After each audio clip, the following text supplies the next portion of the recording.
ایک آدمی نے عالمہ عورت سے شادی کر لی۔ شادی کے بعد اس لڑکی نے کہا کہ میں عالمہ ہوں اور ہم شریعت کے مطابق زندگی بسر کریں گے۔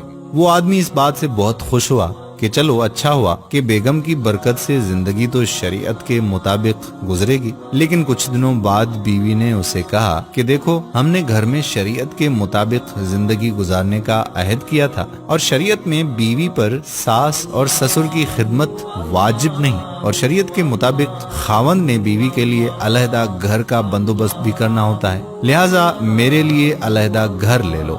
وہ آدمی بڑا پریشان ہوا کہ علیحدہ گھر لینا تو مسئلہ نہیں، لیکن میرے بوڑھے والدین کا کیا بنے گا؟ اس پریشانی میں وہ ایک مفتی صاحب کے پاس گیا اور اپنا مسئلہ ان کے سامنے پیش کیا۔ مفتی نے کہا کہ بھائی، بات تو وہ ٹھیک کرتی ہے۔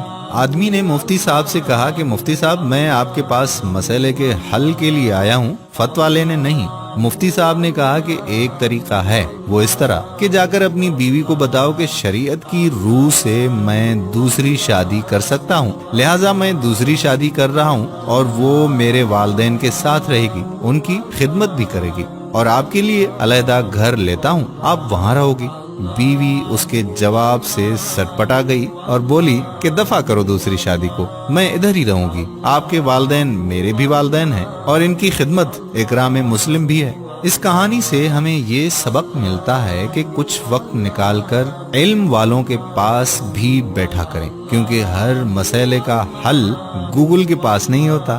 دیکھنے میں آتا ہے کہ ہمارے لوگوں کو شرعی مسئلہ جاننا ہوتا ہے تو بجائے وہ کسی علم والوں سے مسئلہ پوچھے، وہ گوگل یا انٹرنیٹ سرچ کرتے ہیں۔ نتیجہ یہ نکلتا ہے کہ بغیر کسی حوالہ جات کے وہ عمل کرنا شروع کر دیتے ہیں اور ساری عمر گمراہی میں ہی زندگی گزار دیتے ہیں۔ انٹرنیٹ کو اپنے اوپر اتنا سوار مت کریں کہ علم والوں کی باتیں جھوٹی اور گوروں کی باتیں سچی لگنے لگیں۔ امید کرتے ہیں کہ یہ ویڈیو آپ کی زندگی میں ضرور مثبت تبدیلی لائے گی۔ اصلاح کے لیے شیئر کر دیں تاکہ اصلاح کا یہ سلسلہ جاری رہے۔ جزاک اللہ خیرہ۔